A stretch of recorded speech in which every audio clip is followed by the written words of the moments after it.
Washington 2025 white হাউসে ট্রাম্পের দ্বিতীয় মেয়াদের 1 মাস পেরোয়নি। নতুন প্রশাসন আবারও চীনের বিরুদ্ধে অর্থনৈতিক যুদ্ধের ঘোষণা দিয়েছে। এবার আরও কঠোর শুল্ক আর কঠিন প্রযুক্তি নিষেধাজ্ঞা। যুক্তরাষ্ট্রের উদ্দেশ্য একটাই, চীনের অর্থনীতি দুর্বল করা। কিন্তু সত্যি কি কাজ করছে এই পরিকল্পনা? বেইজিং এখন আর 2018 সালের চীন নেই। ট্রাম্প যখন দ্বিতীয়বারের মতো বাণিজ্য যুদ্ধের আগুন জ্বালালেন, তখন চীন তার নিজস্ব অর্থনৈতিক ও প্রযুক্তিগত ক্ষমতা দিয়ে বিশ্ববাজারে নতুন সম্রাট হয়ে উঠছে।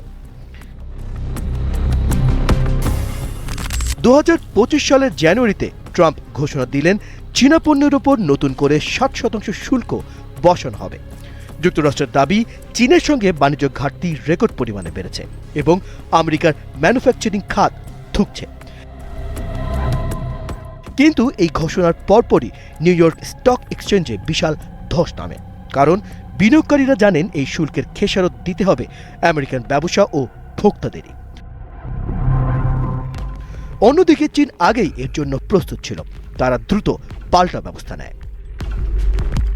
যুক্তরাষ্ট্র থেকে গ্যাস ও কৃষিপণ্য আমদানি কমিয়ে দেয়, নিজস্ব প্রযুক্তি ও উৎপাদন ব্যবস্থা আরও শক্তিশালী করে। ইউরোপ, আফ্রিকা ও দক্ষিণ আমেরিকায় নতুন বাজার দখল করে।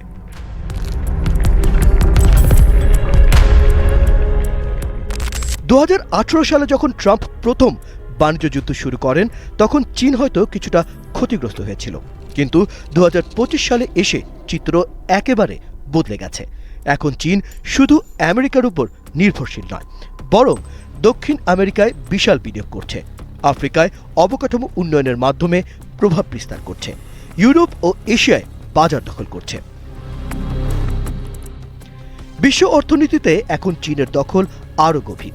এক বিশ্লেষক বলছেন, আমেরিকা চীনের পথ বন্ধ করতে চেয়েছিল, কিন্তু চীন নতুন 10টা পথ খুলে ফেলেছে। ট্রাম্প প্রশাসন চীনের প্রযুক্তি খাতকে দুর্বল করতে চেয়েছিল। অ্যাডভান্সড চিপ, এআই এবং আধুনিক প্রযুক্তির ওপর একের পর এক নিষেধাজ্ঞা দিয়েছিল, কিন্তু এর ফল হয়েছে উল্টো। চীনা কোম্পানিগুলো নিজেদের চিপ ও প্রসেসর তৈরি করতে শুরু করেছে। দেশীয় এআই ও প্রযুক্তি খাতে অভূতপূর্ব উন্নতি হয়েছে। যুক্তরাষ্ট্রের চেয়ে অনেক দ্রুত গতিতে নতুন উদ্ভাবন আনছে। এক প্রযুক্তি বিশ্লেষক বলছেন, আমেরিকা চীনের প্রযুক্তি উন্নতি থামাতে চেয়েছিল, কিন্তু এতে চীন আরও শক্তিশালী হয়ে উঠেছে।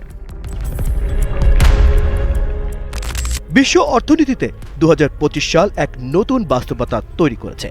এটা শুধু আমেরিকা বনাম চীনের লড়াই নয়, এখন ভারত, ইউরোপ, মধ্যপ্রাচ্য, আফ্রিকা সবাই তাদের স্বার্থ বুঝে এগোচ্ছে। ইউরোপ চীনের সঙ্গে সম্পর্ক বজায় রাখছে, কারণ তাদের বাজারে চীনা প্রযুক্তির প্রয়োজন।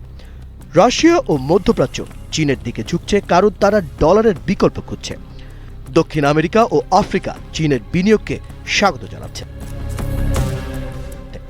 অন্যদিকে যুক্তরাষ্ট্র তার পুরনো মিত্রদেরও পুরোপুরি পাশে পাচ্ছে না। ট্রাম্পের আমেরিকা ফার্স্ট নীতির কারণে ইউরোপীয় দেশগুলো চীনের সঙ্গে সম্পর্ক রাখার সিদ্ধান্ত নিয়েছে। যখন ট্রাম্প 2018 সালে বাণিজ্য যুদ্ধ শুরু করেছিলেন, তখন যুক্তরাষ্ট্র ভেবেছিল তারা চীনকে অর্থনৈতিকভাবে দুর্বল করে ফেলবে। কিন্তু 2025 সালে এসে চীন আরও শক্তিশালী, আরও স্বাধীন এবং আরও প্রতিযোগিতামূলক হয়ে উঠেছে। অর্থনীতিবিদরা বলছেন, যুক্তরাষ্ট্র চীনের উন্নতি আটকে দিতে চেয়েছিল, কিন্তু বাস্তবে চীন আরও গতিতে এগিয়ে গেল।